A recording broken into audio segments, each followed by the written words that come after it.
Bonjour. Aujourd'hui, on va à Mù Cang Chải. Allez, on y va.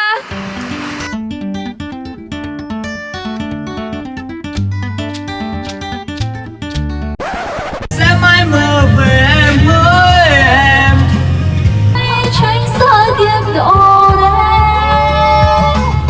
On vient d'arriver à Nialo sous la pluie. Nialo, c'est un arrêt qu'on peut faire sur la route de Mù Cang Chải. Et ici, on prend le déjeuner.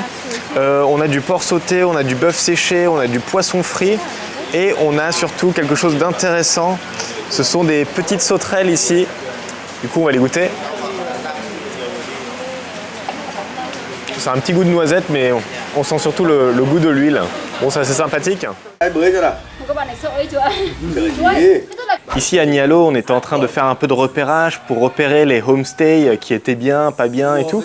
Et on a rencontré ce monsieur qui a un homestay et il faisait sécher de la coco, mais l'écorce de coco dans son jardin.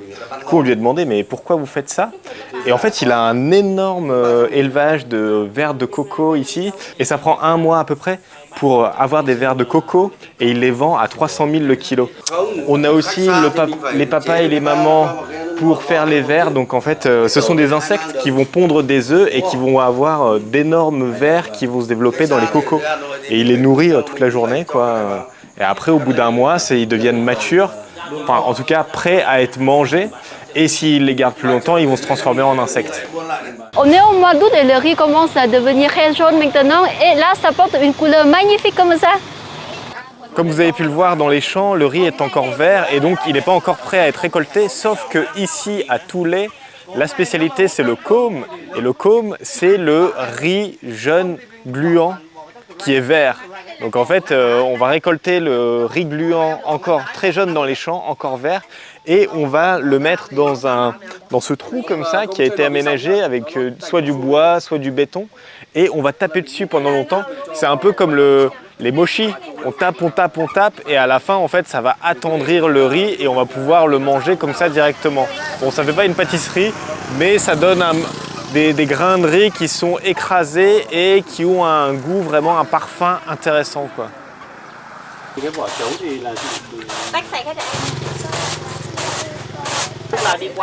C'est excellent, quoi. Le riz est légèrement gluant et c'est très parfumé. Il y a une texture que j'adore. Et... Oh, c'est bon. Finalement, on arrive bientôt à Mù Cang Chải. On a pris un peu d'altitude. Là, maintenant, on est à plus de 1000 mètres d'altitude. Et donc, ça offre une vue panoramique assez exceptionnelle d'être aussi haut. On voit en bas, dans la vallée, les rizières en terrasse. Et les nuages passent entre les montagnes. Comme c'est la saison des pluies, il y a pas mal de nuages. Bon, il pleut beaucoup, mais ça va pour l'instant. On s'en sort plutôt bien. On vient d'arriver dans un petit village où on va distribuer les affaires scolaires pour les enfants. L'école est tout en haut d'une montagne. On 100 mètres à monter, mais la vue est superbe. Je vous montre. Magnifique. Wow. Là, regardez ça. Du coup, quand on fait ce genre de distribution, c'est toute une organisation. Avant, il faut prendre rendez-vous avec les profs, il faut discuter avec les profs, savoir combien d'enfants on va aider, puisqu'il faut que ce soit des enfants qui soient vraiment dans des situations assez pauvres, hein, bien sûr, avec des familles très pauvres. Et on va, au cours de ces 2 jours-là, distribuer des affaires pour environ 200 enfants, voilà, dans les montagnes de Mù Cang Chải.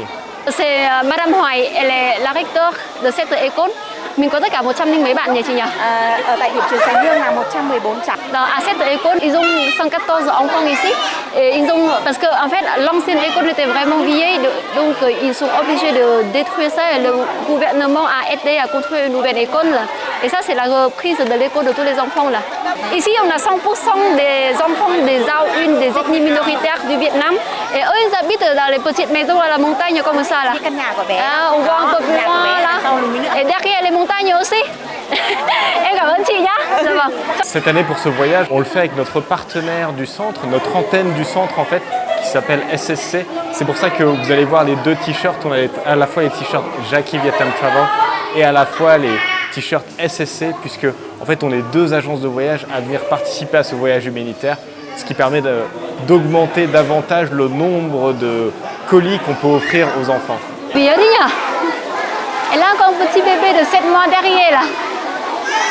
On est content d'apporter de l'aide à ces familles. C'est à la fois une opération de communication pour notre agence, bien sûr, hein, pour les Sentiers du Vietnam, pour Jackie Travel et également SSC Travel. Mais c'est aussi avec le cœur qu'on le fait, hein, parce qu'on reverse quand même une partie de nos bénéfices pour pouvoir financer ce genre d'opération.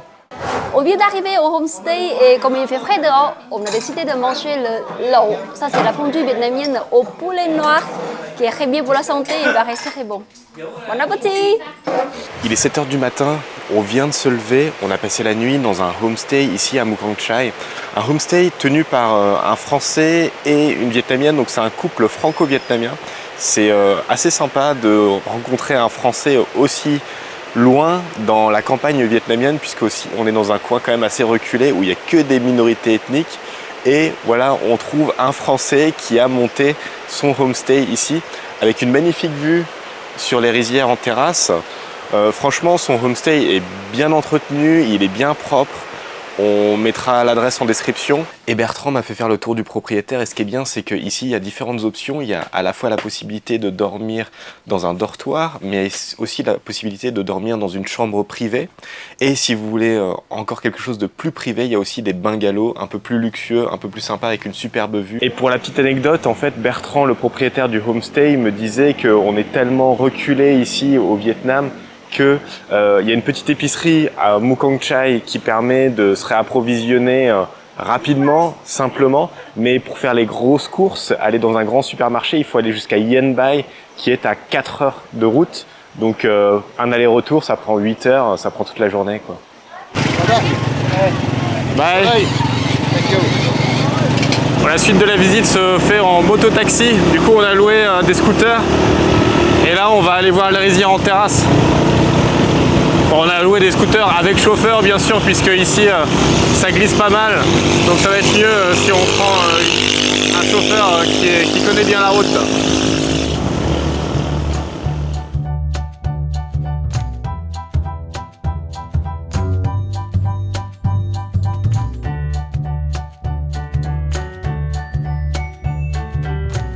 Ici, on est à Mâm Xôi. La traduction, c'est le plateau de riz gluant et c'est une destination très populaire pour prendre les belles photos. On est pas loin de la deuxième école, là où on va offrir les fournitures scolaires pour les enfants. Et notre moyen de transport, un camion pour toute l'équipe. Allez, on y va! J'imagine que c'est tellement difficile pour les enfants. Bon, à l'école, en fait, c'est 5 km en bas juste là-haut. Là. On arrive au village. Hyper reculé, quoi. Vraiment très très loin dans la montagne. Incroyable. On s'est tapé 40 minutes de route pour arriver à l'école. Un camion. Incroyable.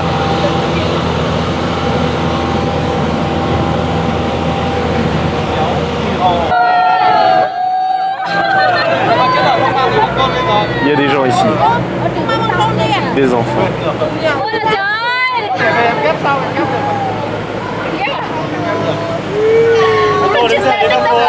Plein d'enfants.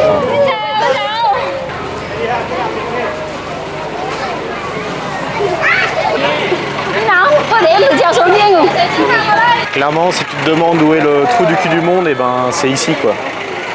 Incroyable. On a pris 40 minutes pour venir jusqu'ici, depuis la route. Franchement, si tu veux aller au supermarché, je pense qu'il faut au moins mettre 2 jours de marche, quoi. Et il y a plein d'enfants dans cette école. Cette école qui aussi a été construite par le gouvernement vietnamien. Donc là, il y a toute une partie qui a été rénovée. Et de l'autre côté, ici, ils sont en train de construire une autre annexe à l'école. Donc tout ça, c'est neuf. C'est assez bluffant de se dire que tous ces enfants doivent aller à l'école. Donc faut bien les aider. Faut bien leur permettre d'avoir la même chance que tous. Même si ici, ça va être difficile. Merci de nous suivre, merci de nous soutenir aussi. On est content que de nombreux voyageurs choisissent de voyager avec nous et aussi avec Jackie Vietnam Travel au niveau des voyageurs anglophones. Voilà, on est content que la compagnie se développe, l'équipe grandit, on va encore embaucher une nouvelle vendeuse et puis on espère pouvoir faire des actions comme celle-là de plus en plus grandes chaque année. Voilà. Xin chào. Voilà, on a Huong qui est la vendeuse qui parle en chinois. On a aussi Yen qui est la tour opératrice. Bonjour, on a Mr Fun qui est notre guide avec lequel on travaille beaucoup. Et voici Jackie, le célèbre Jackie de Jackie Travel. Et ici on a Smiley que vous connaissez bien. Et on a Juan qui est notre vendeuse anglophone. Après d'avoir recevoir les sacs à dos, il y a le prof qui est en train d'écrire le nom de chaque élève sur le sac à dos. Comme ça, il ne se trompe pas. Je viens de discuter avec le directeur de l'école et pour la nouvelle année scolaire, les enfants vont dormir ici quasiment parce que ça fait quand même 6,5 km de la route principale pour monter jusqu'ici. Donc ils rentrent à la maison que le week-end. Fap, notre Fap. Ouais. Bon shoot. Après la pause déjeuner, nous voilà repartis sur la route. On va s'arrêter à un autre point de vue assez intéressant autour de Mukang Chai. Du coup, on a quelques kilomètres à faire et encore une fois, on prend une moto-taxi pour aller visiter. Bon, je vous essuie un peu. Il pleut. On quitte le centre-ville de Mukang Chai et on va monter. Ouah, ça monte raide là. Ah, c'est assez dur, ça tourne beaucoup et ça monte très très haut. Je vais vous faire voir la vue panoramique qu'on a. Regardez ça.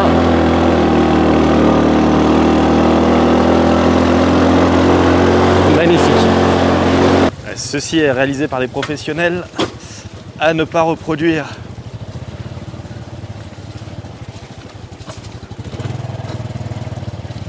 Oh putain. Ouais, c'est chaud.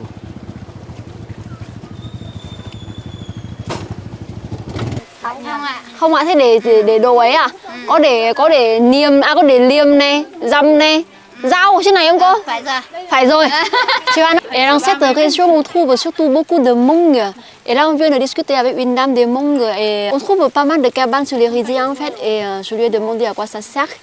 Donc ça, c'est pour mettre les outils de travail. Ici, c'est le fameux fer à cheval de Mukang Chai qu'on peut voir. La rizière est verte, c'est encore plus joli quand la rizière est jaune. Mais voilà, c'est vraiment the spot photo à ne pas rater. Pour monter jusqu'ici, il faut prendre la moto-taxi, c'est obligatoire. Prenez un chauffeur parce que ne le faites pas vous-même, c'est vraiment dangereux, ça glisse et en plus, il y a un petit morceau de route à la fin qui est vraiment très difficile. On a passé la nuit dans un homestay chez les Thaïs, qui est une ethnie minoritaire qui vit dans des maisons sur pilotis, assez traditionnelles. Ici, en fait, c'est la récolte de maïs qui se passe au mois d'août. Et donc, c'est assez incroyable parce que les Thaïs vont planter le maïs à flanc de montagne, puis ils vont le récolter. Et quand tout ça c'est fait à la main, c'est pas encore fini puisqu'il faut faire sécher le maïs. Et quand il est un peu sec, eh bien, ils vont faire des paquets comme ça, qui vont pouvoir accrocher dans les maisons. Et puis comme ça, eh ben, ils ont du maïs pour les cochons et du maïs toute l'année. On profite de la fin de notre séjour à Mukang Chai pour visiter quelques resorts pour nos futurs voyageurs. Et donc ici, on est dans le champ de Thule. C'est un resort en fait, ça s'appelle le champ.